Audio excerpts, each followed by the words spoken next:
तो 1000 पॉसिबिलिटीज है, which is like Puranas हमारे जो हैं दे आर कंप्लीटली ग्रे, इसमें there is no black and white. So we talk about 50 shades of grey. Puranas are 5 million shades of grey. And that is what is the beauty of the Puran. पुराणों में एक division बहुत clear है कि कुछ पुराण जो है वो विष्णु को डेडिकेटेड है. जैसे आपका मत्स्य पुराण है, कुर्म पुराण है, वराह पुराण है, ये विष्णु जी को डेडिकेटेड है. कुछ ब्रह्मा जी को डेडिकेटेड है, जैसे पद्म पुराण है वो ब्रह्मा जी को डेडिकेटेड है. और कुछ डेफिनेटली महादेव को डेडिकेटेड है. और वो जो सीशोर है जहाँ पे चंद्र ने पूजा करके शिव जी को प्रसन्न किया था और वो वरदान लिया था, that seashore today is the Somnath temple in Gujarat. आप सबका द आयरॉनिक शो के एक और एपिसोड में फिर से स्वागत है. दोस्तों, कुछ गेस्ट ऐसे होते हैं जिनके साथ आपको पहले ही बाद में पता चल जाता है कि इनके साथ एक नहीं मल्टीपल एपिसोड्स होने वाले हैं. सत्यार्थ नायक एक वैसे ही गेस्ट हैं. ये हमारा पहला एपिसोड है सत्यार्थ नायक के साथ एंड होपफुली इनके साथ हम कई और एपिसोड्स करेंगे. सत्यार्थ नायक एक काफ़ी रिनोन्ड ऑथर हैं, एक स्क्रीन प्ले राइटर भी हैं. इन्होंने एक बायोग्राफी लिखी है लेट लेजेंडरी एक्टर श्रीदेवी के ऊपर. ये शबाना आजमी के बायोग्राफी पर भी काम कर रहे हैं. इनकी एक माइथोलॉजिकल बुक है महागाथा जो काफ़ी हिट हुई है.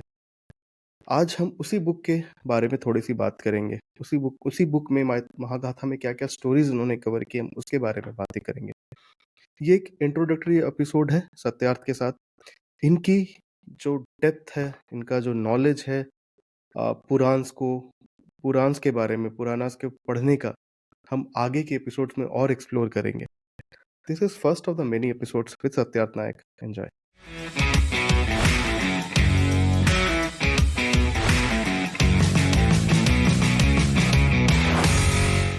Hi Satyarth.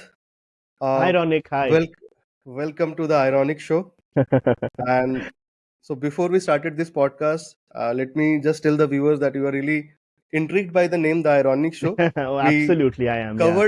We indeed released a reel why this name was out there. I hope that people like you find it catchy and they reach out to us. I find it very catchy, and that is what drew me to your channel.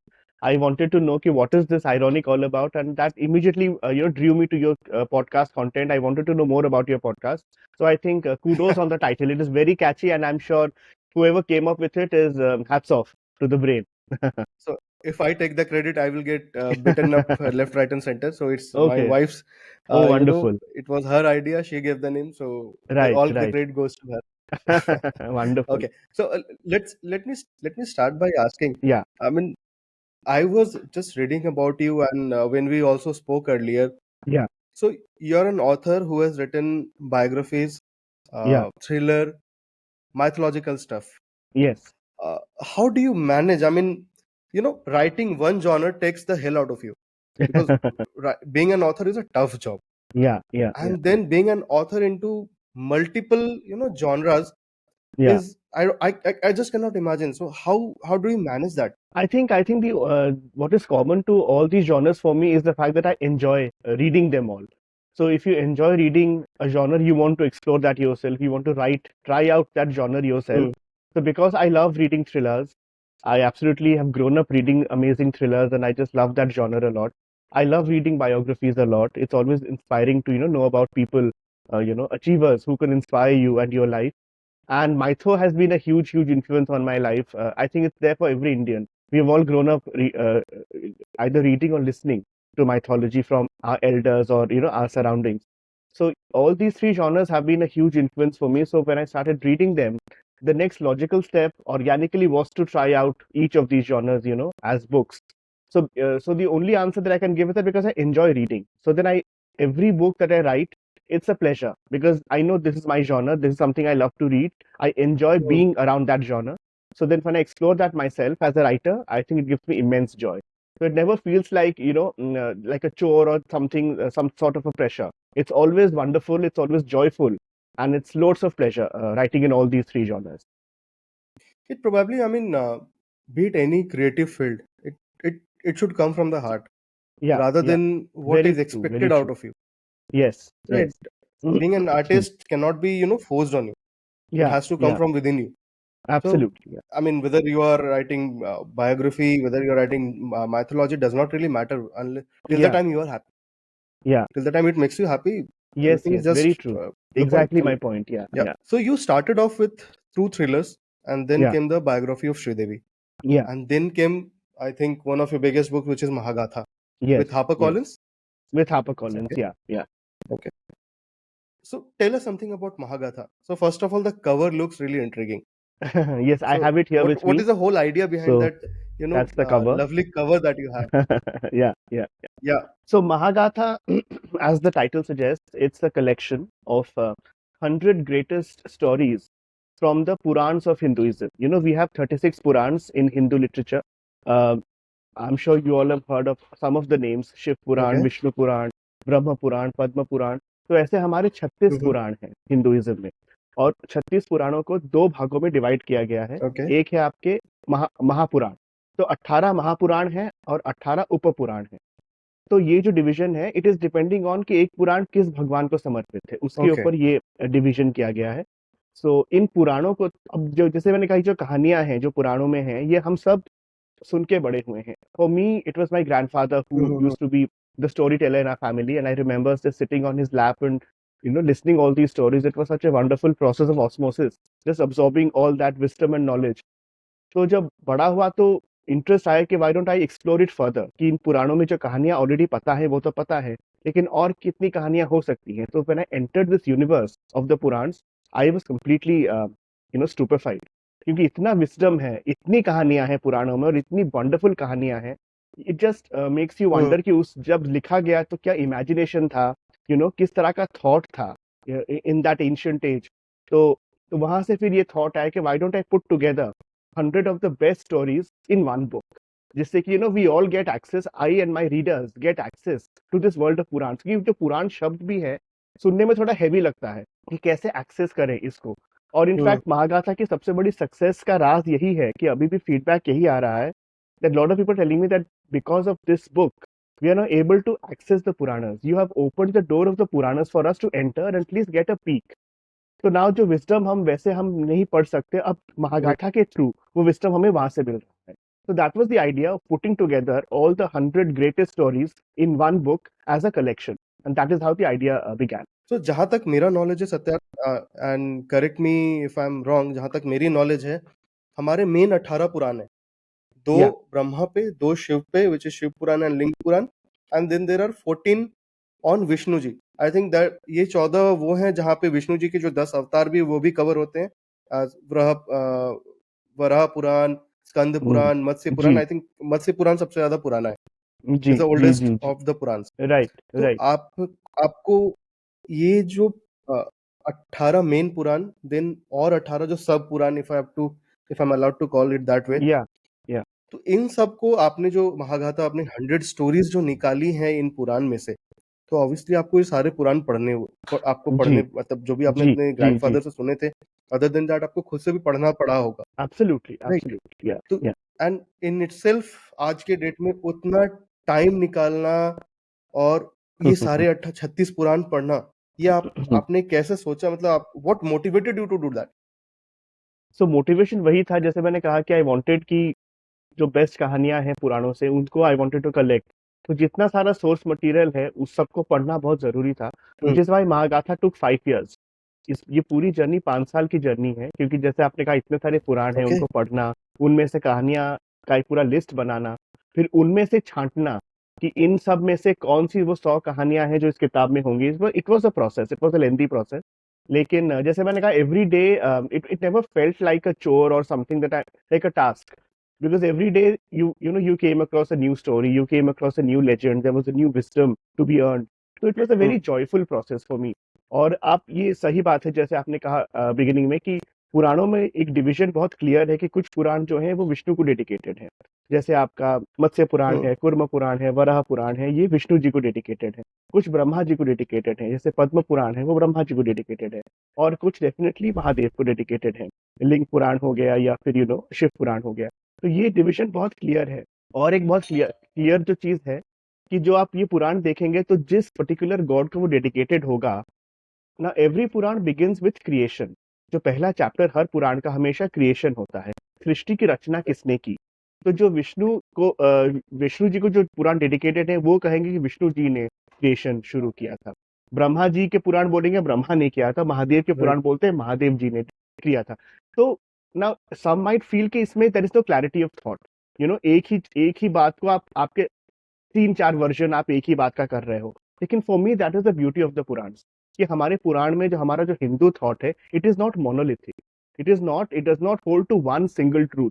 हमारे पुराणों में और हमारा जो literature है, ancient Hindu literature है, इसमें आपके पास हर तरह का वेरिएशन है। इसमें आपका एक थॉट के आपको 1000 ऑप्शंस मिल सकते हैं। So there is no one single narrative. आपके पास multiplicity of narratives. There is a plurality of narratives and voices. और प्लुरलिटी को हम सेलिब्रेट कर रहे हैं कि ये भी सच हो सकता है कि विष्णु जी ने किया हो, ये भी सच हो सकता है कि ब्रह्मा जी ने किया हो, या ये भी हो सकता है कि महादेव ने किया हो, या हो सकता है तीनों ने मिलके किया हो। तो ऑप्शंस आपके पास है, आपके पास एक प्लुरलिटी ऑफ नैरेटिव्स की। तो जैसे compare to lot of other religion, जहाँ पे जो किताब है it is the ultimate final truth, कि आप एक ही, उसका कोई इंटरप्रिटेशन नहीं हो सकता। लेकिन हिंदुइज्म में वो नहीं है। हिंदुइज्म में you can interpret and re interpret, और हर फैक्ट को, everything has options and million possibilities. That I think is what makes Hinduism such a profound culture and such a relevant culture even today. It doesn't tell you कि आप एक ही thought को लेके चलो। It can say कि आपके पास different thoughts, हर एक के thoughts अलग अलग हो सकते हैं, and we celebrate that plurality. So that for me I think is a wonderful thing about Hinduism. So recently, मैं अभी विनीत अग्रवाल जी, डॉक्टर विनीत अग्रवाल हैं, who is also a spiritual religious writer. उनकी भी 3-4 किताबें हैं, and is a well known, he's a doctor by profession by the way, and is a well known author on religious and Hinduism and all that. Right. So just a couple of weeks before we released this podcast, तो उनसे भी जब मेरी बात हुई थी, if you watch that podcast, so I think ये topic हमने वहां पे भी थोड़ा सा छेड़ा था। अच्छा कि जो एक, अगर मैं कहूँ बिलीफ सिस्टम है, जो विष्णु को मानते हैं या कृष्ण को मानते हैं, उनके हिसाब से पहले कृष्ण आए या विष्णु आए। Then there is the second जो स्कूल ऑफ थॉट है कि शिव जी पहले आए, देन ब्रह्मा पहले, ब्रह्मा इज अ क्रिएटर, तो in that basis Brahma ji पहले आए। तो यही हम बात कर रहे थे कि see, we are human beings, we are not god, ठीक है? राइट। तो हमारे लिए ये समझना भी बहुत, हम बहुत एक छोटे नैरो माइंड होके सोचते हैं। बिल्कुल कि यार ये पहले आया तो यहाँ पे ये है कि ये पहले आया, ये पहले कैसे ये हो सकता है? बोलते let us think from a wider perspective. Exactly, ये घूम फिर के सब एक ही energy source. Exactly right, and they take forms ताकि वो हमारे सामने वो मैनिफेस्ट कर सके, हमें चीजें समझा सके। तो ये हमने अल्टीमेटली थोड़ा सा बात किया था। अल्टीमेटली जो ब्रह्मा विष्णु महेश है, वो तीनों पराब्रह्म के ही रूप है। अल्टीमेट ट्रूथ आपका पराब्रह्म है। पराब्रह्म ने जब रूप लिया तो उसमें तो पराब्रह्म ने इन 3 रूप में खुद को मैनिफेस्ट किया, क्योंकि there is a very clear division of labour. Brahma ji को दिया गया creation, that is his job.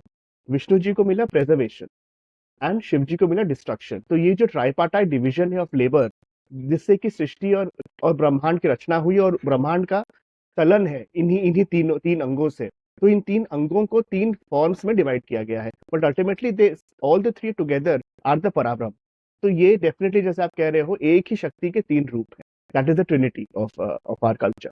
तो इसमें थोड़ा सा सत्यात आपके साथ थोड़ा सा बात करते हैं। शिव जी जो कि सो आई एम फ्रॉम देवघर। मैं हर जहाँ भी कोई रिलीजियस पॉडकास्ट होता है, मैं उसमें हमेशा I repeat these things that I am from Devghar, which is one of the 12 Jyotirlings, and also one of the 51 या 52 शक्तिपीठ जो होते हैं। Right. So it's a beautiful amalgamation of both these. Shiv और शक्ति। हाँ, तो being from there हमारे लिए, तब हम लोग बचपन से शिव की पूजा करते आ रहे हैं। Shiv is a very important part of our lives. And बचपन से मेरा जो थोड़ा सा रुझान रहा है वो बजरंगबली की तरफ रहा है। अच्छा। तो I've been ardent fan, भक्त ऑफ बजरंगबली। हनुमान चालीसा रोज पढ़ना, एंड कुछ भी हो तो उनको याद करना कि आप पार करो। राइट, और फिर हो गए विष्णु जी। तो थोड़ा सा आपने भी अपने कहानी में शिव और विष्णु के बारे में काफी बात की है। जी। राइट, कि कई सारे अगर आप स्टोरीज देखो, शिव विष्णु को ऑलमोस्ट एज क्लोज फ्रेंड्स, अगर मैं इस हिसाब से रखूं कि they are the closest allies. बिल्कुल। कहीं पे उनको एक दूसरे के अगेंस्ट भी दिखाया गया है। हाँ। तो थोड़ा ये जो इंटरेस्टिंग सिनेरियो बनता है, and moreover that, to add on to that, जो हमने अपने रिलीजियस किताब से पढ़ा या फिर जो सीरियल्स में भी देखा है, पार्वती जी ने विष्णु जी को राखी बांधा था। जी। In that case they are relatives as well. जी। So how is this whole relation between Shiva and Vishnu? ये एक बहुत ब्यूटीफुल पॉइंट आपने छेड़ा है, एंड डेफिनेटली पुराणों को अगर आप पढ़ोगे तो महादेव और विष्णु, इनका एक बहुत ब्यूटीफुल इक्वेशन आपको थ्रू आउट मिलेगा। दोनों का जो रिलेशन है आपस में वो इतना सुंदर है, वो आपको और उस पे कहानियों पे कहानियां आपको मिलेंगी। अगर एक छोटी सी कहानी में सुनाऊं, शुरुआत में जब ब्रह्मा जी ने सृष्टि की रचना की, तो हुआ ये कि शिव जी साधना में लीन थे, और पास में ही दक्ष का महल था जहाँ पे एक यज्ञ हो रहा था, और उस यज्ञ में विष्णु जी भी थे और ब्रह्मा जी भी थे। और क्योंकि यज्ञ चल रहा था तो बहुत सारा शोर हो रहा था, संगीत बज रहा था, तो शिव जी डिस्टर्ब हो गए। तो शिव जी गुस्से में अंदर आए और उन्होंने कहा कि मैं ये होने नहीं दूंगा ये यज्ञ, क्योंकि तुमने मेरी साधना को भंग किया है। तो जैसे ही वो खड़े हो गए सब कुछ डिस्ट्रॉय करने के लिए, विष्णु जी उनके आगे खड़े हो गए कि आप नहीं कर सकते, क्योंकि ये एक कल्याण का काम हो रहा है, ये एक इससे जन कल्याण होगा, तो आप इसको नहीं कुछ कर सकते। तो अब विष्णु और शिव आमने सामने खड़े हैं, और अगर दोनों टकराए तो सृष्टि तबाह हो जाएगी। तो तभी ब्रह्मा जी आए, उन्होंने दोनों को रोक दिया कि अभी अभी सृष्टि की रचना की है मैंने, तो आप ऐसा ना करें। तो दोनों शांत हो गए और दोनों ने मान लिया ब्रह्मा जी की बात। तो ब्रह्मा जी ने कहा कि आप दोनों ने मेरे मन से भय को हर लिया, क्योंकि आपने भय को हर लिया, तो मैं आप दोनों को नाम देता हूं हर और हरि। दोनों का मतलब वही है, वो जो भय को हर लेता है। तो शिव जी बने हर और विष्णु बने हरि, और दोनों का जब नाम एक साथ लिया जाएगा तो वो कहलाएगा हरिहर। तो आप अगर ये स्टोरी देखें, यहाँ से शुरू होती है शिव और विष्णु की कहानी, जो एक साथ हमेशा से रहते हैं और हमेशा एक दूसरे की के लिए वो दे टेक अ स्टैंड। तो जब सती की मृत्यु होती है और शिव जी प्रलाप कर रहे हैं और तांडव कर रहे हैं, सती की का जो देह है उसे लेकर, जो कॉप्स है उसको लेकर वो डांस कर रहे हैं इन दैट एगनी। तो इट इज विष्णु जो अपने चक्र से सती के बॉडी को काट देते हैं, ताकि शिव जी को उस पेन से, उस पीड़ा से मुक्ति मिले। उसी तरह जब नरसिम्हा अवतार के बाद विष्णु जी के अंदर इतना क्रोध भर जाता है, क्योंकि वो हिरण्यकश्यपु का रक्त चख लेते हैं, तो जब वो खून उनके मुंह लग जाता है तो नरसिम्हा के अंदर बहुत क्रोध की ज्वाला हो जाती है। तो वो पूरे ब्रह्मांड में घूमने लगते हैं उसी रूप में, नरसिंह के रूप में घूमने लगते हैं कि वो सब कुछ तबाह कर दूंगा। तो उनको शांत करने के लिए शिव जी को बुलाया जाता है, और शिव जी शरभ का रूप लेते हैं, जो एक बहुत बहुत मैग्निफिसेंट बर्ड का अवतार है। तो शरभ और नरसिम्हा, इनमें लड़ाई होती है, और नरसिम्हा अल्टीमेटली शरभ के थ्रू शांत किया जाता है। तो आप ये अगर इक्वेशन देखें थ्रू आउट, जब शिव जी क्रोध में है, उनको शांत करना है, तो विष्णु जी आते हैं। जब विष्णु जी क्रोध में है, शिव जी शांत करते हैं। तो ऐसी बहुत कहानियां मिलेंगी आपको आगे भी जाके, जिनमें दोनों का बहुत प्यारा रिलेशन है। और एक बहुत ब्यूटीफुल कहानी, एक और कहानी सुनाता हूं मैं आपको, कि विष्णु जी को हाँ चक्र जी। कैसे मिला, सुदर्शन चक्र कैसे मिला। तो विष्णु जी असुरों से लड़ रहे थे, असुर मर नहीं रहे थे। तो विष्णु जी समझ गए कि एक ऐसा अस्त्र चाहिए जिससे कि ये काम हो सके। तो he began praying to lord Shiv. तो बहुत सालों तक उन्होंने आराधना की, शिव जी प्रकट नहीं हुए। तो विष्णु जी ने सोचा कि मैं कुछ और स्पेशल करता हूँ। तो उन्होंने एक शिवलिंग बनाया, और उसके ऊपर वो हर दिन 1000 कमल के फूल रखते थे। Every day 1000 lotus flowers. तो ये देख के शिव जी बहुत खुश हुए। वो प्रकट होने वाले थे, उन्होंने कहा कि मैं एक आखिरी टेस्ट करता हूँ विष्णु जी का। उन्होंने क्या किया, जब विष्णु जी फूल सजा रहे थे, एक फूल शिव जी ने चुरा लिया। तो जब विष्णु ने सारे फूल सजाए और फिर गिनने लगे, तो वो हैरान हो गए कि अरे एक फूल तो नहीं, पता मिल नहीं रहा है। I can only see 999 lotus flowers, और अगर वो फूल नहीं मिलेगा तो ये पूजा भंग हो जाएगी, जो सालों की तपस्या है वो भंग हो जाएगी। तो क्या करूं मैं? सोचने हम्म। लगे विष्णु जी के क्या करूं मैं। फिर उनको याद आया कि उनके जो भक्त हैं वो उनको कमल नयन बुलाते हैं, क्योंकि उनकी जो आंखें हैं वो कमल के फूलों की जैसी हैं। तो विष्णु जी ने अपनी एक आंख निकालकर उस लिंग के ऊपर रख दिया। That was the 1000th lotus, 1000वां फूल उनका वो आंख था। तो शिव जी इतने प्रसन्न हुए, उस वो देख के, वो तभी के तभी प्रकट हुए। उन्होंने पहले तो विष्णु जी को हील किया, और फिर चक्र दिया। और जब विष्णु जी ने पूछा कि चक्र का नाम क्या होगा, ही सेड सुदर्शन, क्योंकि आपकी आंखों से रिलेटेड है, दर्शन की बात है, इसका नाम सुदर्शन चक्र होगा। तो ऐसी बहुत कहानियां हैं जहाँ शिव जी और विष्णु जी का इतना प्यारा इक्वेशन है दोनों का, कि इट्स वंडरफुल टू रीड। तो आपने जो ये पुराण पढ़े और उसमें से ये कुछ चंद 100, क्योंकि मल्टीपल बहुत सारे स्टोरीज हैं, ब्यूटीफुल स्टोरीज जी। हैं, जी। तो आपने ये जो 100 जो स्टोरीज सिलेक्ट की, सो हाँ। उसके पीछे जो सिलेक्शन क्राइटेरिया क्या था? हाँ। मतलब ये हाँ। 100 स्टोरीज आपने अपने राइट। मन से सिलेक्ट की, और there was something that you thought कि नहीं इस तरह के ही स्टोरीज मैं सिलेक्ट करूंगा। बिल्कुल। नहीं, definitely there was a criteria, so there was a three pronged criteria. पहला क्राइटेरिया ये था कि the story had to be interesting. मतलब एक ऐसी कहानी हो जो पढ़ के आपको मजा आए, okay. It should linger in your mind, it should definitely make you think, so the story had to be interesting because if it's a collection of stories, every story needs to be engaging. तो पहला तो वो था criteria. Second था कि इसमें हुआ the characters involve, the gods हो, गॉडेसेस हो, आपके सेजेस हो, हम्म। किंग्स हो, भगवान, देवी, देव देवी, असुर, ऋषि मुनि या राजा, कौन कैरेक्टर्स हैं स्टोरी में, that was also something that I was looking at. और थर्डली, क्योंकि बहुत सी कहानियां हैं महागाथा में जो आप पहली बार सुनेंगे, वो हमने आज तक नहीं सुने हैं। तो क्या, तो अगर कोई ऐसी कहानी थी that was lesser known and it deserved a wider audience, so then that also became a criteria कि this story needs to be in the book because it's such a beautiful story कि more and more people should know about this story. Like I'll give you one example of a story that I discovered myself जब मैंने पुराण पढ़े, और ये कहानी Yeah. सबकी favourite बन गई है। मैं हर प्लेटफॉर्म में आई रिपीट दिस स्टोरी। ये कहानी है स्वाहा की, बहुत छोटी सी कहानी है। तो एक बार हुआ ये कि सारे देव ब्रह्मा जी के पास आए और बोले कि हम सब भूखे हैं, हमें खाना नहीं मिल रहा है खाने को, हम सब भूखे हैं। तो ब्रह्मा जी अग्नि को देखते हैं, बोलते हैं ये कैसे पॉसिबल है, मैंने जो सिस्टम बनाया है उसमें ये है कि जब नीचे धरती पर यज्ञ होते हैं तो जो भी मतलब मनुष्य यज्ञ में और उस अग्नि में जो प्रदान करते हैं, जो जो अर्पण करते हैं, वो हविष जो होता है आहुति वो देते हैं। ऊपर, हाँ हाँ। एग्जैक्टली, जो आहुति होता है वो आहुति ऊपर भोजन के रूप में आपके पास आता है और वही देवताओं का खाना होता है। तो देन तो फिर आप भूखे क्यों हैं? तो अग्नि हाथ जोड़ के कहता है आई एम सॉरी, लेकिन मेरे पास वो एजेंसी नहीं है जिससे कि मैं ये ट्रांसफर कर सकूं कि जो नीचे जो आहुति है उसको ऊपर ट्रांसफर करके, वो मैं नहीं कर पा रहा हूँ फॉर वट एवर रीजन। तो ब्रह्मा सोचने लगे कि अब कैसे इसका निवारण कैसे हो। ब्रह्मा ने प्रकृति, जो मदर नेचर है, उसको इन्वोक किया कि हम व्हाट इज द सोल्यूशन। प्रकृति ने एक देवी को क्रिएट किया और कहा कि ये देवी जो है, she will be the conduit, she will be make the transfer possible from heaven, from earth to heaven. जब भी सैक्रिफाइस होगा इस देवी के थ्रू वो ट्रांसफर, कॉस्मिक ट्रांसफर पॉसिबल होगा। ब्रह्मा ने उस देवी का नाम रखा स्वाहा, और ब्रह्मा ने कहा कि आज के बाद जब भी यज्ञ होगा, जब भी मंत्र पढ़े जाएंगे, मंत्र के आखिर में हमेशा कहा जाएगा स्वाहा। अगर स्वाहा नहीं बोला जाएगा तो वो जो ट्रांसफर है वो नहीं होगा। सो इसलिए हम जब यज्ञ होते हैं तो हमेशा मंत्र के एंड में स्वाहा बोला जाता है। तो ऐसी जो कहानियां हैं जो पहली बार मुझे सुन के आई रियलाइज कि Okay. अच्छा that is the reason why, तो जो हमारा जो कल्चर है उसके जो इतने सारे सीक्रेट्स हैं, उनमें से बहुत सारा आप महागाथा के थ्रू आपको पता चलता है कि ये क्यों है। तो that also for me was very enlightening to write this book.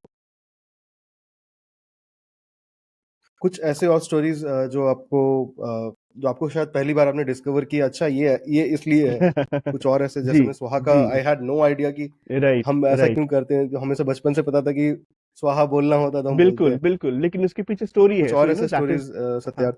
ऐसे तो बहुत हैं। जैसे अब जैसे तो हाँ जी। The waning and the waxing of the moon, उसकी भी कहानी है। तो जैसे तो जो चंद्र जो देव थे, चंद्र मैरिड द 27 नक्षत्र, और जो नक्षत्र थे वो दक्ष के बेटियां थी, और ऑल द 27 मैरिड चंद्र। लेकिन चंद्र सिर्फ एक ही नक्षत्र से ज्यादा प्यार करते थे जिसका नाम था रोहिणी। तो जो बाकी नक्षत्र थे उन्होंने जाके दक्ष के सामने कंप्लेन किया, हमारे पति सिर्फ रोहिणी के पीछे प्यार में पागल है, हमें he is neglecting the rest of us.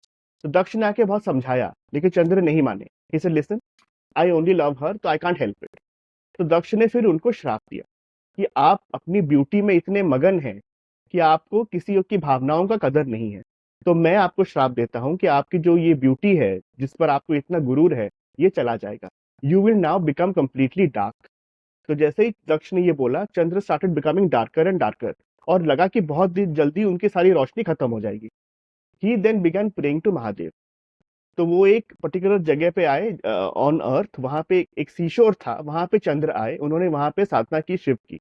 Shiv आए, शिव ने कहा कि मैं पूरी तरह तो इसको खत्म नहीं कर सकता, लेकिन I can modify the curse.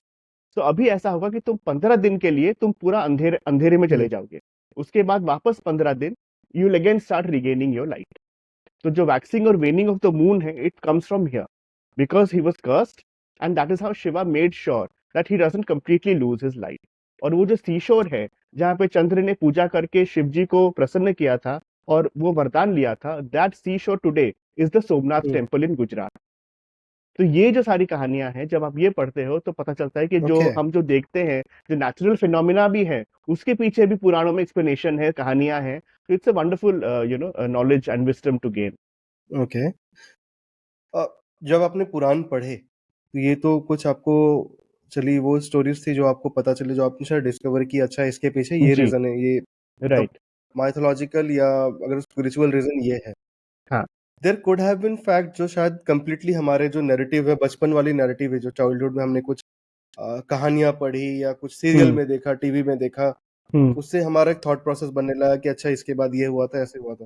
तो डिड यू फाइंड समथिंग जहाँ पे आपके उस बचपन के नैरेटिव को कंप्लीटली चेंज कर दिया किसी पर्टिकुलर स्टोरी ने या फिर कुछ स्टोरीज ने? ऐसे अगर सोचूं तो एक जो हमारा बहुत कॉमन थॉट है कि जो दश अवतार का जो थॉट है, वो एक बहुत ही एक सेट पैटर्न बन गया है कि सबसे पहले मत्स्य अवतार हुआ, उसके बाद कुर्म आया, फिर वराह आया, नरसिम्हा आया, उसके बाद वामन, परशुराम, राम, कृष्ण। तो ये एक हमें बचपन से और अराउंड कल्चरली ऑल्सो हम ये मानते हैं कि दश अवतार हुए हैं और इसी इसी ऑर्डर में हुए हैं। लेकिन अगर आप पुराण पढ़ोगे तो कहीं पे मेंशन नहीं है।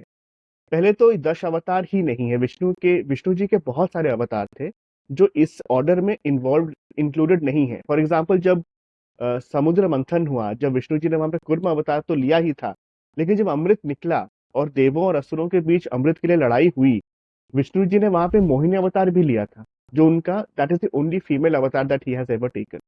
तो कुर्म के बाद अगर आप देखें तो सीधे वहां पे राइट। मोहिनी के रूप में वो प्रकट होते हैं। तो आपका जो ऑर्डर है, एक ऑलमोस्ट एक डार्विनियन ऑर्डर उसको बोलते हैं कि सबसे पहले मछली आई, मछली के बाद कुर्म आया, टॉर्टोइस जो पानी में भी रह सकता है और फिर लैंड में भी रह सकता है, फिर आया वराह, हुआ से कम्प्लीटली लैंड एनिमल। तो ये जो अब डार्विनियन एवोल्यूशन की बात करते हैं, इमिडिएटली ये टूट जाता है, क्योंकि अगर कुर्म के बाद मोहिनी आई which was a human figure, तो definitely that disrupts this whole evolution thought of the Dashavatar. Also और एक बहुत लेसर नोन अवतार है शिव जी का, it is sorry Vishnu ji का, it is called Hayagriva. Hayagriva अवतार जो है विष्णु जी का, उनमें उनका जो सर है, it is a horse headed अवतार। सो उसकी भी बहुत सारी कहानियां हैं। तो पहले तो 10 अवतार ही नहीं है, उनके बहुत सारे अवतार हैं। एंड ये जो ऑर्डर है एवोल्यूशन का, ये मेरा टूटा कि दिस इज नॉट सो। पुराणों में कहीं पे ये ऑर्डर इस ऑर्डर में मेंशन नहीं है in any of the stories. In fact बहुत से अलग अलग जो पुराण है उनमें ये ऑर्डर चेंज होता रहता है। कहीं कहीं पे वराह बाद में आता है, नरसिम्हा पहले आ जाता है, कहीं कहीं पे कुर्मा बहुत बाद में आता है, और मत्स्य शायद पहला ना हो, तो ये ऑर्डर भी चेंज होता रहता है। तो इसलिए मैंने अपनी महागाथा के सबसे स्टार्टिंग में ये लिखा है, बहुत क्लियरली बता दिया है कि जो आप कहानियां पढ़ेंगे, these are only one version of are available multiple version. क्योंकि जैसे मैंने कहा, हर पुराण में एक अलग वर्जन है उसी कहानी का, तो आपको अलग अलग वर्जन मिलेंगे। तो आपका जो एक सेट माइंड थॉट है, एक सेट थॉट है कि ये ऐसा ही हुआ होगा, वो कंप्लीटली टूट जाता है।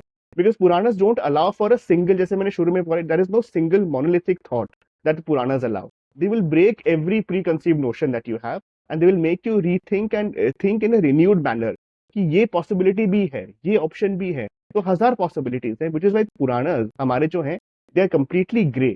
इसमें is no black and white. So we talk about 50 shades of grey. Puranas have 5 million shades of grey. And that is what is the beauty of the Purana. सो कुछ और हमारे स्टोरीज बताइए, जैसे आपने शिव जी के बारे में, विष्णु जी के बारे में थोड़ा सा हमें बताया, उनका जो एक जी। जी। बहुत ही यूनिक और बहुत ही लवली जो रिलेशन है। तो जी। Just adding on to that थोड़ा सा और उस पर बात करते हैं। राइट। जब शिव जी मेडिटेट करते थे तो हाँ। ये था कि वो हमेशा विष्णु के राम अवतार को मेडिटेट कर रहे, उनकी पूजा कर रहे right. Basically. Right. And right. Then on the other hand जब राम जी को जो सोमनाथ टेम्पल, आई थिंक उन्होंने ही वहाँ पे रामेश्वरम, सॉरी हाँ। सोमनाथ नहीं, हाँ। रामेश्वरम, हाँ। आई एम हाँ। Not wrong. तो राम जी ने ही स्थापित किया था वहाँ पे, तो वो शिव जी की पूजा करते थे। Right. And right. Then Shiv के ही अवतार थे बजरंग बली, हम्म। जो हम्म। राम के सेवक भक्त है। थे। बिल्कुल। तो बिल्कुल। ये जो अ, एक यूनिक रिलेशन है, ये जो एक यूनिक हाँ। सर्कल हाँ। ऑफ इनका हाँ। एक दूसरे को वो करने का है, थोड़ा इस पे और हमें समझाइए, बताइए। तो जैसे मैंने वही कहा कि दोनों के बीच में हमेशा से एक बहुत एक लव रहा है, रिस्पेक्ट रहा है एक दूसरे के लिए, और वो बहुत यूनिक है। और बहुत ही कहानियां हैं जहाँ पे शिव जी हमेशा वरदान दे देते हैं असुरों को। जब भी कोई असुर उनकी साधना करता है, शिव जी वरदान दे देते थे। तो बहुत हम्म। फेमस स्टोरी है, दो कहानियां इनफैक्ट हैं, जिसमें भस्मासुर की कहानी बहुत फेमस है, जिसमें शिव जी उसको असुर को दे देते हैं ये वरदान कि तुम जिसके सर पे हाथ रखोगे वो भस्म हो जाएगा। तो इसलिए उसका नाम भस्मासुर पड़ा। लेकिन भस्मासुर ने जैसे ही पार्वती को देखा, तो वो उनके प्यार में इतने लीन हो गए कि उन्होंने कहा कि मैं शिव जी को ही भस्म कर देता हूँ, ताकि आई कैन मैरी पार्वती। तो वो शिव जी के पीछे पड़ गया, शिव जी भागने लगे डर के मारे कि अब मैं कैसे बचूं, बिकॉज जो वरदान है इससे कोई बच नहीं सकता, शिव जी खुद भी नहीं बच सकते, ये इतना पावरफुल वरदान था।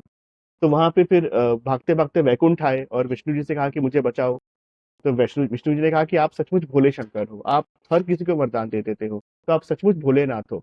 तो ठीक है, मैं कुछ करता हूँ। तो जैसे ही भस्मासुर आया, तो विष्णु जी ने उसके सामने दोबारा से मोहिनी का रूप ले लिया। और मोहिनी को देखकर भस्मासुर पार्वती को भूल गया कि इतना इतना सुंदर रूप था मोहिनी का। तो मोहिनी ने कहा कि आके डांस करो मेरे साथ। तो वो दोनों नाचने लगे।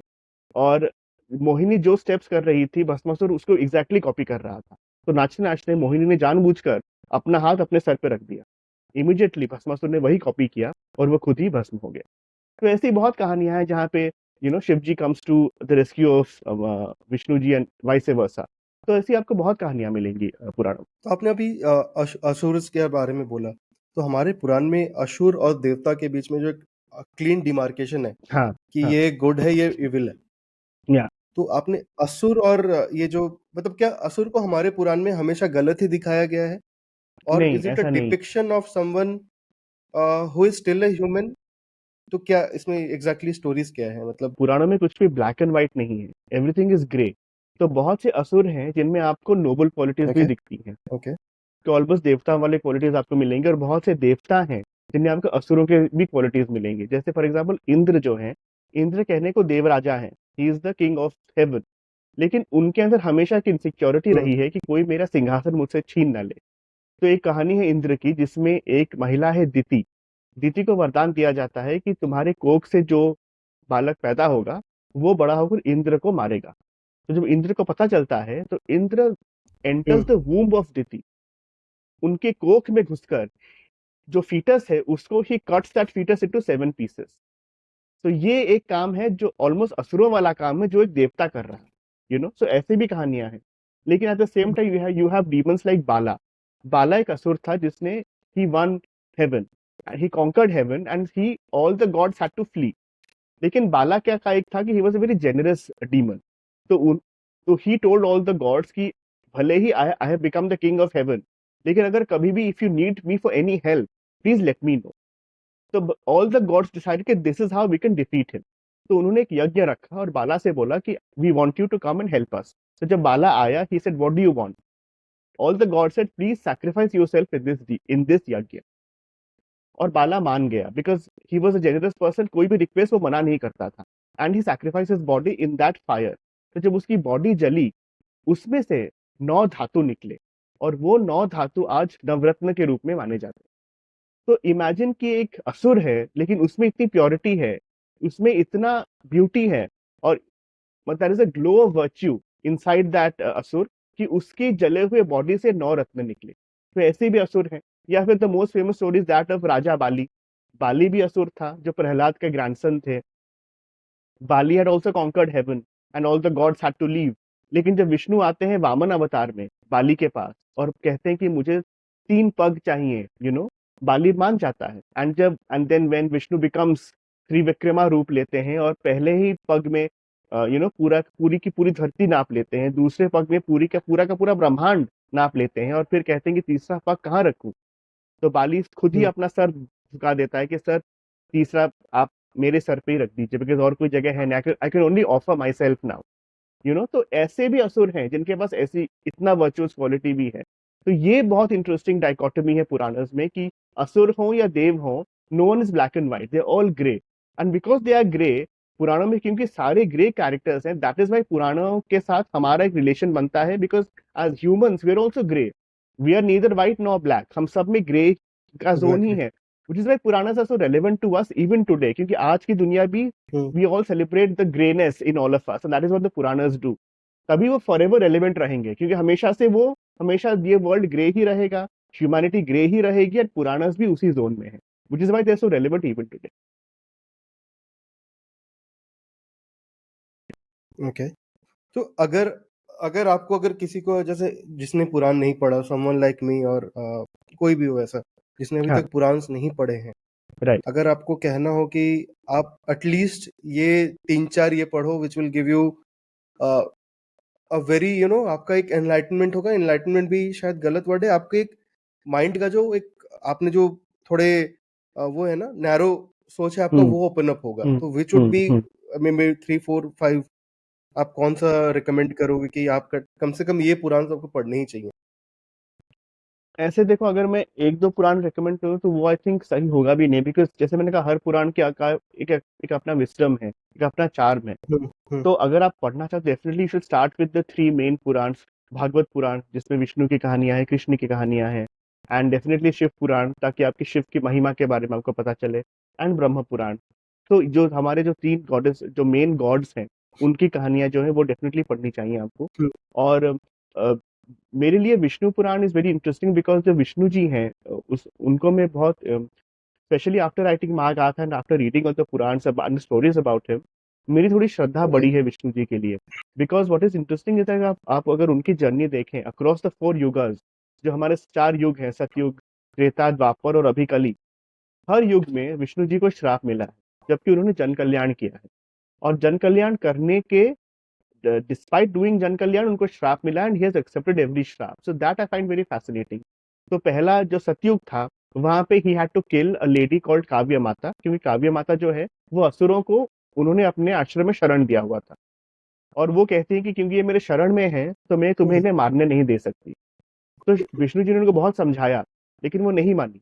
तो Vishnu ji had to behead her with his चक्र। तो जब काव्य माता की मृत्यु होती है तो काव्य माता के जो पति हैं भृगु, वो विष्णु जी को श्राप देते हैं कि जिस तरह तुमने मुझे दुख दिया है, मैं चाहता हूं कि तुम भी संसार में जन्म लो और तुम भी दुख भोगो। तो इस वजह से विष्णु जी वहां से जो अवतार आते हैं, 10 अवतार, उनकी कहानी यहाँ से शुरू होती है। इसलिए वो हर युग में अवतार लेकर धरती पे आते हैं और वो सारा दुख पीड़ा इंसानों की तरह वो भोगते हैं। तो किया उन्होंने जन कल्याण, लेकिन उनको श्राप मिला, जिसे उन्होंने उन्होंने एक्सेप्ट किया। उसके बाद जो त्रेता युग है, वहां पे कहानी है वृंदा की। वृंदा बहुत बड़ी भक्त थी विष्णु जी की, लेकिन वृंदा के जो पति थे जलंधर, वो असुर थे। और जलंधर का जो पावर था वो वृंदा की पवित्रता से ही आता था। तो देवों ने कहा कि अगर हमें जलंधर को हराना है तो we have to destroy the purity of Vrinda. तो कैसे किया जाए? तो विष्णु जी को कहा गया कि क्योंकि वो आपकी भक्त है, आप जलंधर का रूप लेकर उसके पास जाइए और यू हैव टू डिफाइल हर, तभी हम इसको हरा पाएंगे। विष्णु जी ने वही किया, जलंधर हार के ही वाज किल्ड। तो Vrinda then curses Vishnu, you know कि, and she gives him 2 curses कि you came and you cheated, आपने किसी और का रूप लेकर मुझे छला है। तो मैं आपको ये श्राप देती हूँ कि एक ऐसा टाइम आएगा जब कोई आपका प्यार भी आपके आएगा और आपका जो प्यार है उसे भी छल के किसी भेष में आके ले जाएगा। एंड सेकंड, जिस तरह आपने जो मेरा बिलवेड है मुझे आपने उससे दूर कर दिया, जो आपका बिलवेड होगा वो आपसे दूर हो जाएगा। तो रामायण में जब राम और सीता अलग होते हैं, ये कर्स की कहानी यहाँ पे कंप्लीट होती है कि रावण भी किसी दूसरे रूप में आता है और छल के सीता को ओके। ले जाता है। तो again Shivji did what had Vishnu ji did hmm, what hmm. Had to be done, लेकिन he was again cursed. And finally Dwapar Yug में अगेन जब कृष्ण के रूप में आते हैं, तो वो कौरवों को मरवाते हैं। All the 100 sons have to die. जन कल्याण उसी में है कि कौरव हुँ, मरे और पांडव जीते।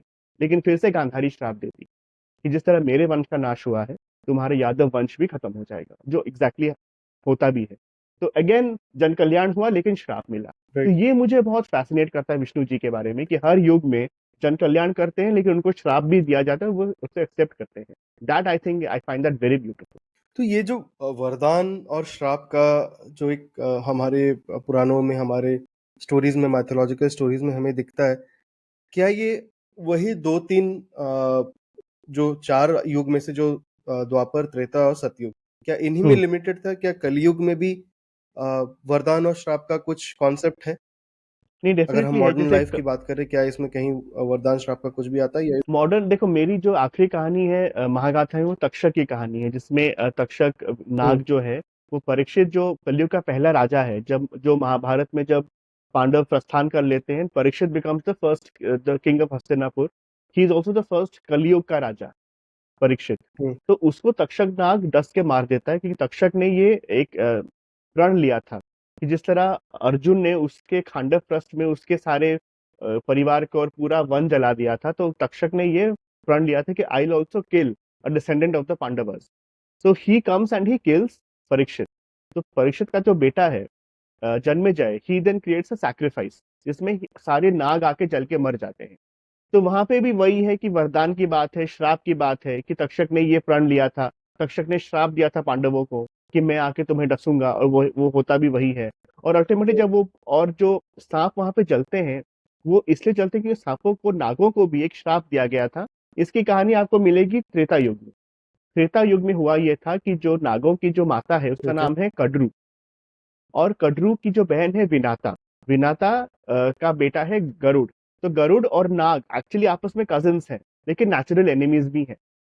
तो गरुड़ और तो विनाता राइट। और कड्रू में एक बार ये बेट लगा था कि जो उच्च श्रेवा जो घोड़ा है, जो समुद्र मंथन से निकला था, वो देखने में पूरा सफेद था, लेकिन दोनों में ये बेट हुआ कि उसका जो पूंछ है वो काला है। तो एक ने कहा काला, एक ने कहा सफेद। तो दे सर कि ठीक है, हम लोग कल सुबह जाएंगे और वील चेक कि हम में से सही कौन है, और जो सही होगा वो दूसरे का दास बन जाएगा। तो जब कड्रू वापस गई तो उसके बेटों ने, नागों ने बोला कि आप तो हार जाएंगी, हमने उसको देखा है पास से, उसका पूंछ सफेद ही है, तो यू विल लूज द बेट।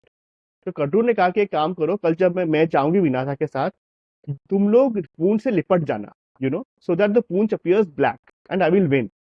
कुछ बेटे मान जाते, कुछ नहीं मानते कि हम ये छल नहीं करेंगे। तो उनको कठोर श्राप देती है कि जब कलयुग होगा तुम सब जल के मर जाओगे। तो जब ये जन्मेजय जब ये पूरा करता है हस्तिनापुर में, जब ये पूरा का पूरा ये सर्प सत्र होता है जहाँ पे सांपों को मारना होता है, तो वही सांप जल के मरते हैं। तो इस तरह कलयुग में भी वरदान और श्राप जो है वो कम, देखो चाहे कोई भी युग हो, एक बार श्राप दिया या वरदान दिया, then it is like starting a cycle, the cycle has to be completed. तो वो कंप्लीशन ओके। हर युग में आपको मिलेगा। शुरू होता है किसी युग में, कंप्लीट होगा किसी दूसरे युग में, लेकिन that cycle has to be completed because that is natural law. तो ये बेसिक फंडा क्या था, if I have to ask you Satyarth, की श्राप और वरदान देने का बेसिक फंडा क्या था? मतलब कोई किसी को भी श्राप दे सकता है, या फिर there has to be certain, मैं अगर बहुत ही लेमैन लैंग्वेज में बोलूं, आपका कोई बेसिक बेयर मिनिमम क्वालिफिकेशन होना चाहिए, after that you can only give a वरदान और अ श्राप? वो क्या था कि मतलब कोई भी दे सकता था किसी को, या फिर देयर नहीं has to be, they it तो हैज टू बी कोई अ भी गॉड या और नहीं अ नहीं, दे तो सर्टेन कोई भी देवता? सकता है। नहीं, अगर आप देखोगे, जैसे मैंने कहा वृंदा ने विष्णु को श्राप दिया था, वृंदा तो एक ह्यूमन थी, विष्णु वॉज गॉड, लेकिन हम्म। शी कुड ऑल्सो कर्स विष्णु। तो ऐसा नहीं है कि एक भगवान ही श्राप दे सकते हैं, असुरों ने भी श्राप दिया है, इंसानों ने भी श्राप दिया है, ऋषि मुनियों ने श्राप दिया है। तो ऐसा, जैसे मैंने कहा भृगु ने विष्णु को श्राप दिया, भृगु तो खुद ही ऋषि थे, या गांधारी ने कृष्ण को श्राप हम्म। दिया, गांधारी तो साधारण औरत थी, कृष्ण भगवान थे, लेकिन तो इट डजेंट मैटर कि आपका व्हाट इज योर स्टेटस और what is your place in the natural scheme of things, लेकिन अल्टीमेटली श्राप या वरदान जो है वो एक साइकिल बनता है जो कंप्लीट होना, and that is true for gods. I think पुराणों में एक बहुत बहुत एक ब्यूटीफुल चीज ये भी है कि चाहे वो भगवान हो या इंसान हो, रूल्स सबके लिए बराबर है। You can not change the rule. जैसे एक कहानी है जिसमें एक बार क्या होता है कि ब्रह्मा जी जब when he creates the first human pair, तो it is Manu and Brahmi, that is the hmm. first human pair। Manu है इसलिए हम सब मनुष्य हैं, क्योंकि उन्हीं से हम, we are descendants of Manu. लेकिन ब्रह्मा जी को नारद ने एक श्राप दिया हुआ था बहुत पहले राइट। कि एक वक्त आएगा जब you will start lusting after someone whom you should not lust after। So that happens now when he sees Brahmi, his own hmm. creation, he starts lusting after Brahmi। तो उसको he starts chasing Brahmi, और उसके प्यार में वो इतने पागल हो जाते हैं ब्रह्मा जी कि उनके सर पे तब 4 सर उगाते हैं, because he wants to see her from every possible direction. That is how he gets his 4 heads and a 5th head on top of his 4 heads. तो उस स्टेट में शिव जी आते हैं and he stops Brahma ji by cutting off the 5th head from the top of his skull, and that is how वो शांत करते हैं ब्रह्मा जी को कि आप जो कर रहे हो वो गलत कर रहे हो। ब्रह्मा जी तो शांत हो जाते हैं, लेकिन अब शिव जी ने क्योंकि उनका एक सर काट दिया, शिव जी के ऊपर लगता है ब्रह्म हत्या का आरोप, that you have decapitated Brahma, तो दिस इज ब्रह्म हत्या। तो वो जो कटा हुआ सर है वो शिव जी के हाथ में चिपक जाता है, and now Shiva ji has to now wander across universe looking for redemption, for salvation, कि मुझे इस पाप से मुक्ति कैसे मिले। तो रूल सेम है, चाहे भगवान हो इंसान, अगर आपने पाप किया है भोगना पड़ेगा। तो शिव जी उसी अवस्था में वो चिपका हुआ है उनके हाथ में वो सर, वो घूमते रहते हैं घूमते रहते हैं। He doesn't find salvation anywhere. Finally he comes to earth. जब धरती पे आते हैं, एक पर्टिकुलर जगह पे वो जाते हैं, वहां पे वो जो स्कल है वो अपने आप नीचे गिर जाता है। एंड ही नोज कि यहाँ पे मेरे पाप की मुक्ति हो गई है। वो जो जगह है आज उसे वाराणसी कहते हैं, बिकॉज वहां पे वही मान्यता है कि अगर आप जाओगे तो आपके पाप धुल जाएंगे। ओह! हाँ, exactly. So then that is what I am saying. तो ओके। वरदान श्राप अल्टीमेटली चाहे किसी को भी मिले, वो फ्रुक्टिफाई होना ही है, उसके आप बच नहीं पाओगे। जब राम ने बाली को मारा, राम ने जब पेड़ के पीछे छुपकर बाली को मारा, जब बाली और सुग्रीव के बीच में लड़ाई चल रही थी, राम जी ने हुँ, बाली को मार दिया। बाली ने वहां पे राम जी को श्राप दिया था कि जिस तरह तुमने छुपकर पेड़ के पीछे मुझे मारा है, तुम्हारी एक दिन मृत्यु ऐसी ही होगी। तो जब राम जी कृष्ण बन के आते हैं द्वापर युग में, that is how he is killed, when he sitting under a tree. जो जरा जो हंटर है वो भी पेड़ के पीछे छुपकर ही राइट। उनको मारता है, ये सोच के कि उनको लगता है कि शायद कोई डियर है या कोई हिरन है। तो सो ये बहुत क्लैरिटी है पुराणों में कि अगर श्राप है या वरदान है, जो साइकिल एक बार शुरू हो गया, चाहे भगवान हो इंसान हो, the cycle has to be completed, उससे कोई बच नहीं सकता। तो आपका जो कर्म है और जो कर्म फल है, वो बहुत क्लियर है पुराणों में। You can not accept your karma, वो चाहे कोई भी। वाओ! ये वाराणसी वाली बात मुझे बहुत ही फ़ैसिनेटिंग लगी, मतलब कभी मैंने इस बारे में सुना नहीं था। ओके। जी तो मेरा जो पर्टिकुलर इंटरेस्ट है, जैसे मैंने आपको पहले ही बताया, शिव जी की तरफ। तो जब जी आपने जी जी लिंग पुराण और शिव पुराण पढ़ा, कुछ उसमें से एक आधा कुछ ऐसी स्टोरीज़ जो बहुत ही फ़ैसिनेटिंग हो? जैसे आपने अभी एक शिव और ब्रह्मा जी का बताया, जहाँ पे उनको जी ब्रह्म जी हत्या जी। का वो दोष लगता है। तो एक कुछ बहुत और ऐसे इंटरेस्टिंग शिव स्टोरी। पुराण में कुछ स्टोरीज़ हाँ, हाइलाइट की गई हो? एक तो बहुत स्टोरी बहुत इंटरेस्टिंग है, जिसमें एक बार ब्रह्मा और विष्णु के बीच में रेस लगता है। तो एक बार होता है कि दोनों के बीच में एक आर्ग्यूमेंट शुरू हो जाता है कि हम दोनों में who is the greater God. तो ये सॉल्व नहीं हो पा रहा है, दोनों ही अपनी जगह बड़े हुए हैं। सडनली दोनों के बीच एक पिलर ऑफ फायर आ जाता है, जिसे कहते हैं अनिल स्तंभ, जिसमें बिल्कुल फायर ही फायर है उस पिलर में, गोल्डन पिलर। वो आ जाता है। And then they both decide के काम करते हैं, सिंस वी आर आर्ग्यूइंग हमारे बीच ग्रेटर कौन है, एक काम करते हैं, let's find the ends of this pillar, इसका जो छोर है उसे पता करते हैं कहाँ पे है। तो ब्रह्मा जी टर्न्स इनटू अ स्वॉन, वो हंस बन के ऊपर उड़ जाते हैं उसका ऊपरी छोर ढूंढने के लिए। और विष्णु जी ही बिकम्स वराह अवतार लेते हैं और वो नीचे खोदने लगते हैं जमीन को कि इसका जो नीचे वाला है वह वो वाला छोर कहाँ पे है। अब ब्रह्मा जी ऊपर उड़ रहे हैं लेकिन वो छोर मिल ही नहीं रहा, as if this pillar has no beginning and no end. तो बहुत थक जाते हैं कि पता नहीं मिल ही नहीं रहा है, कैसे, how do I win this argument against Vishnu. तभी क्या होता है, ऊपर से केतकी फूल एक नीचे गिर के आता है। तो वो उसको पूछते हैं कि तुम कहाँ से आ रहे हो। फूल कहते हैं ऊपर ऊपर था, ऊपर से गिर के आया हूँ।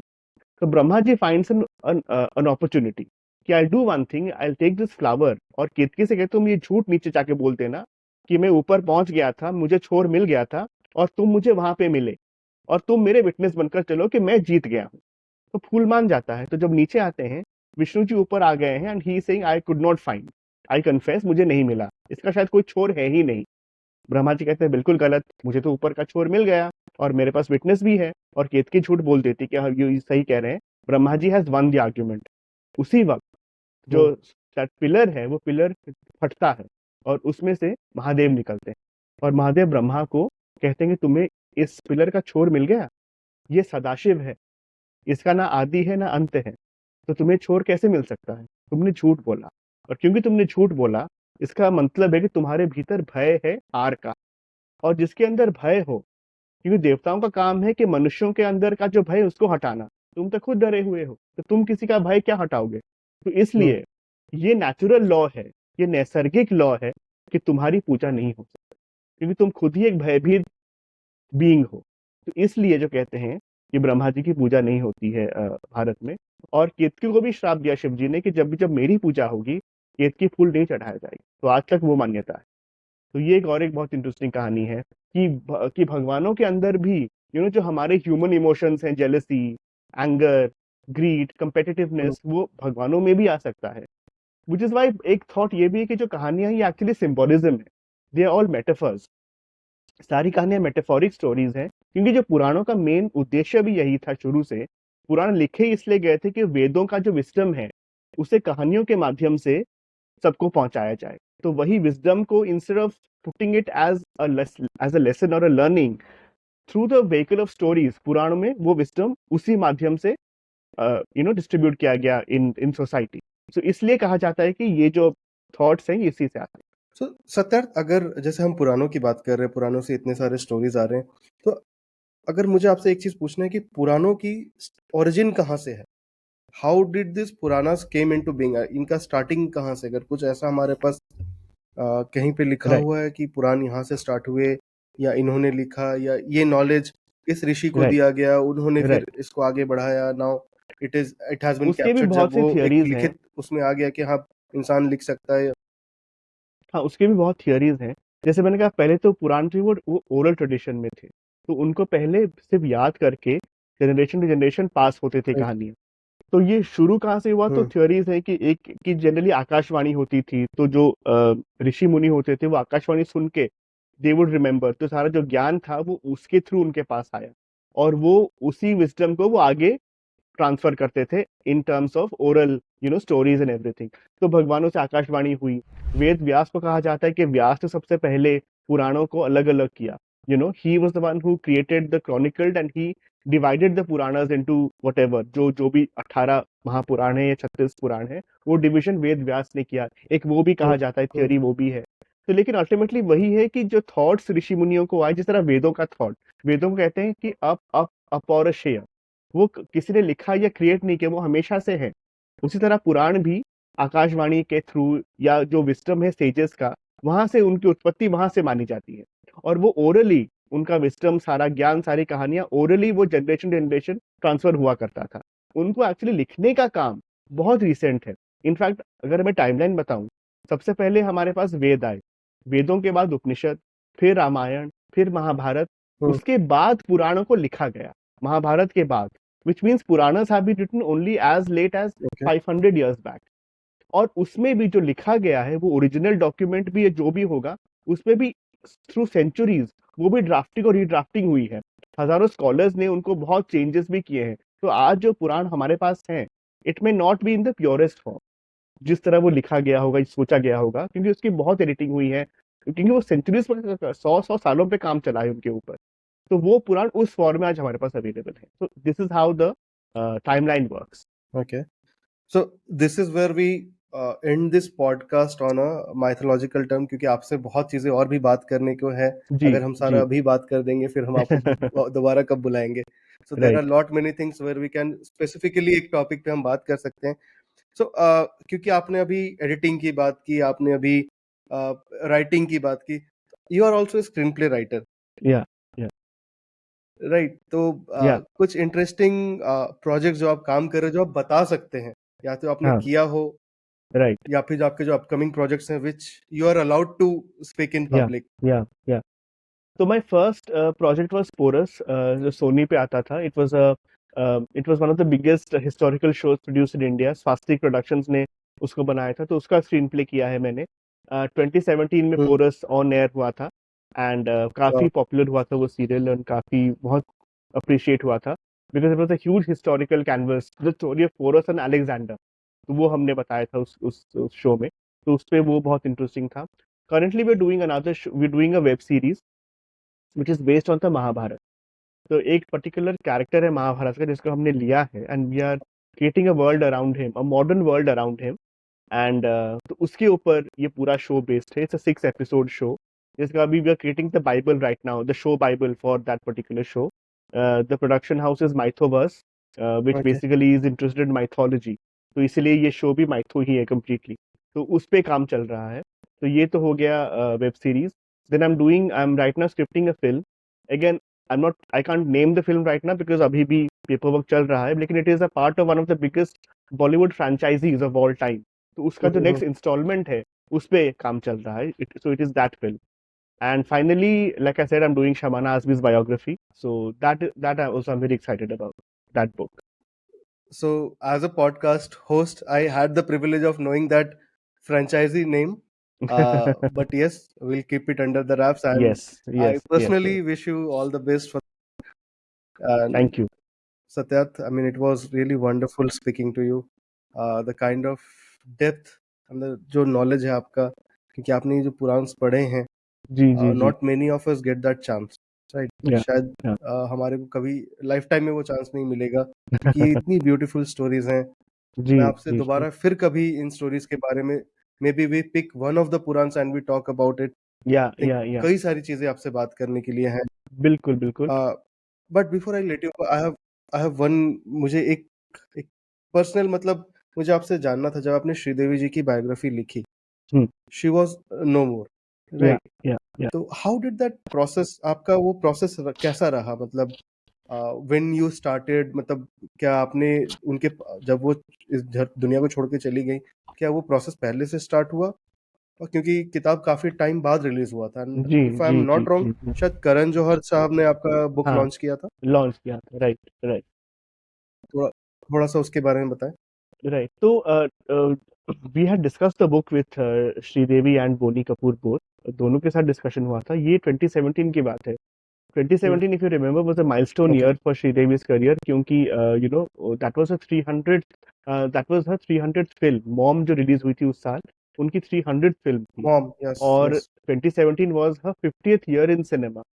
So it was a milestone year. So I thought that this was the right time to do a book on her, to celebrate her incredible journey professionally and personally. क्योंकि मुझे हमेशा से ये था कि how can there not be a book on her, you know, the kind of actor that she has been. उनको first female superstar कहा जाता है, तो उनके ऊपर एक किताब डेफिनेटली होनी चाहिए, specially also because she has done so much work down south, जो बहुत लोग नहीं जानते हैं उसके बारे में. तो I wanted a very comprehensive book on her that celebrates her work as a child star down south, as a top heroine down south, and then when she came to Hindi film industry and became the number one star here. So that was the project that we took to her, and she was very happy. And she said, "I would love to take part in this." But हुआ ये था कि Janhvi had signed धड़क, जो 2018 को release होने वाली थी. तो Sridevi as any mother, she wanted her entire focus to be on Janhvi's debut. तो she said कि तो मैसेज हमें यही मिला उनसे कि let धड़क release and then we'll get started on the book. तो प्लान तो वही था, लेकिन उससे पहले of course she passed away and I was shattered कि in her absence, first of all mourning the fact that she is no more to light up our lives through her cinema. एक तो वो इतना बड़ा शौक था, and then of course in her absence how do I do a book.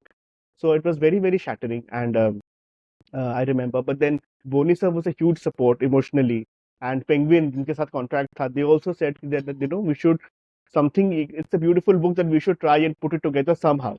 And there was a friend of mine, he said a very beautiful thing. He said, you know, you owe this book to her. So just take this and do this. He said, the only difference now is that your book will have a last chapter. So that made a lot of sense. So then in her absence, what we did was I went and interviewed people that she had worked with. So whether it's actors, directors, filmmakers, you know, choreographers, so all of that. So we interviewed about 70 people for that book. So चाहे वो north में हो या south में हो. So the biggest names, right, from South में Rajnikant, Kamal Hassan, Nagarjuna, Chiranjeevi, all the big stars that she worked with. And of course, Hindi cinema के जितने भी उनके actors थे. I mean, someone like Lata Mangeshkar, Javed Akhtar, you know. Then of course the younger generation that they all adore her. You know, Karan Johar, Kajol. Kajol wrote the foreword for the book. You know, so Vidya Balan, all of them. And then of course all her heroes, Anil Kapoor, Rishi Kapoor. That was the last time I met Rishi ji also, because he also passed away after that. You know, so I also met him. Very fortunately, I was able to meet Rishi ji.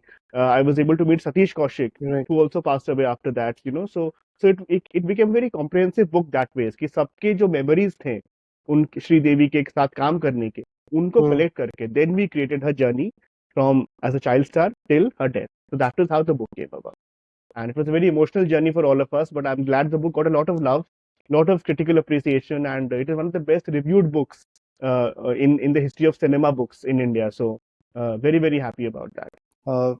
So congratulations, Satyarth, on Thank you. having such a vast genre that you have been, and for all the success that you have got. And this is just the beginning, and I'm pretty sure it's just gonna quadruple from here. Thank you. Thank you. Satyarth, thank you so much for being on the Ironic Show. It was a wonderful experience for me. I hope आपके लिए भी वैसा ही experience रहा होगा. And absolutely, we absolutely. look forward Thank you to so having you much back on the show. for inviting me on your show and giving me a chance to talk about my books and Thank my you. work. And it's wonderful. And I really hope that we can do another My podcast pleasure. My together pleasure. and put out some more interesting content for your Absolutely. viewers. Thank you. Thank you, Ronik. Lovely doing this with you. Thank you.